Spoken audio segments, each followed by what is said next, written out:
Well, hello there, fine people. Old Butterknife here again with another episode of Things I Learned This Week. And boy, did I learn some amazing things this week. So let's get right to it. First thing I learned was the meaning of the word cornobble. It means to strike someone with a fish. Cornobble. If you ever find yourself in that situation where you're going to strike someone with a fish, be a gentleman. Give them a warning first. Say something like, "Sir, I'm going to cornobble you," or "Sir, I'm fixing to give you a cornobbling." They will be very appreciative if you do. And next I learned that there was a fellow from Idaho who, along with his family, apparently set the world record for clearing the board on the game Hungry Hungry Hippos. As that not being enough, he decided he wanted to go for the solo world record. You might say, "Butterknife, why would you need that?" And I'd say, well, you can never have too many Hungry Hungry Hippos world records.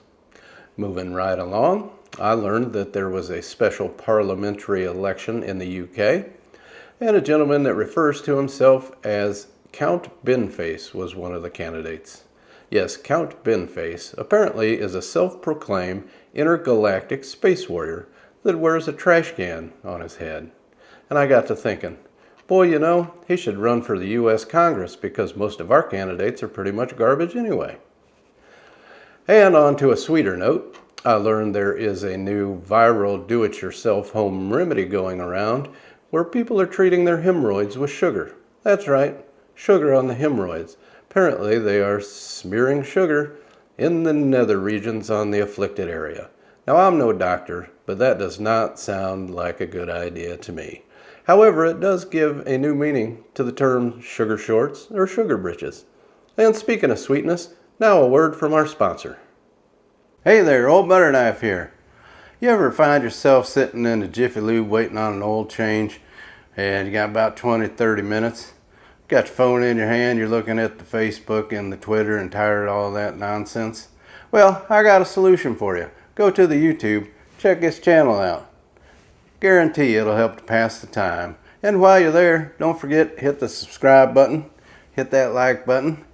Leave me a flattering comment. I sure appreciate it. Now back to our program. Well, thanks, Old Butterknife, for your generous sponsor of today's episode. And finally, I learned that this week in 1877, Thomas Edison invented the phonograph. And with all my vast connections, I was actually lucky enough to hear a couple of the first recordings. The only thing is that the guitar parts sounded oddly familiar. Well, that's about it for today's episode. And as always, keep your eyes, ears, and mind open. And this is Old Butterknife saying, we'll see you next time.